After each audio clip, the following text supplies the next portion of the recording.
حضرت سیدنا قاسم میرے آقا حسین کی بارگاہ میں آئے.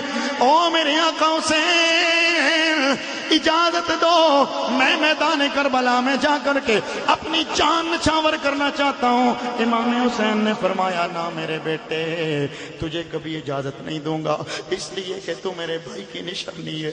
امام حسن میرے بھائی نے جاتے ہوئے کہا تھا او میرے بیٹے حسین، یہ میرے بیٹے تیرے حوالے، ان کا خیال رکھنا ہے، تجھے کبھی اجازت نہیں ہوگی. جب امام اجازت نہیں دیتے، حضرت قاسم رضی اللہ تعالیٰ عنہ خیمے کے اندر چلے جاتے ہیں، تلوار پہ سر رکھ کر کے سوچ رہے ہیں ہے میرا چچا مجھے اجازت نہیں دے رہا، میں قربانی دینے سے پیچھے رہ جاؤں گا، میرا کیا بنے گا. مہم یاد آیا قاسم تجھے اپنے ابا نے ایک تعویذ دیا تھا اور کہا تھا کہ مشکل وقت میں کھول کے پڑھنا. فوراً گلے سے تعویذ نکالا، کھول کر کے پڑھا، تحریر میں لکھا ہوا ہے او میرے بیٹے قاسم ایک وقت آئے گا میرا بھائی حسین کربلا کے میدان میں دشمنوں کے نرغے میں گر جائے گا، او اگر اجازت دے یا نہ دے تو نے پیچھے نہیں رہنا، چچا پہ قربان ہو جانا ہے. حضرت قاسم رضی اللہ تعالیٰ عنہ تحریر لے کر کے امام حسین کی خدمت میں آئے. امام حسین نے تحریر دیکھی، جو دیکھی سرورے مجبور نے تحریر بھائی کی، جو دیکھی سرورے مجبور نے تحریر بھائی کی. ذرا اس توجہ سے سننا ہے کہ آپ کا بھائی دنیا سے چلا گیا ہو، کڑا وقت ہو، پھر اس کی وصیت سامنے آئے تو بندے کی حالت کیا ہوتی ہے، ذرا غور سے.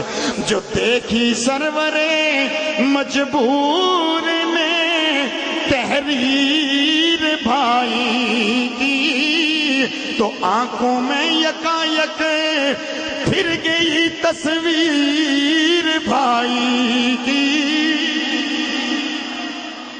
تو آنکھوں میں یکایک پھر گئی تصویر بھائی کی.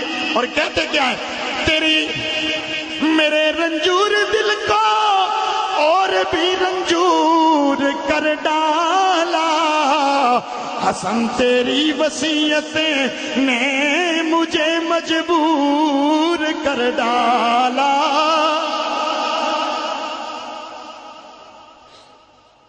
اے حسن تیری وصیت نے مجھے مجبور کر ڈالا، وگرنہ حشر تک پاتا نہ دشمن منہ قاسم کو،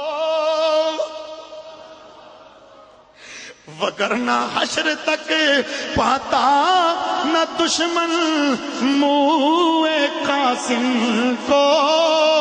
میں اپنی جان دے دیتا نہ دیتا منہ قاسم کو.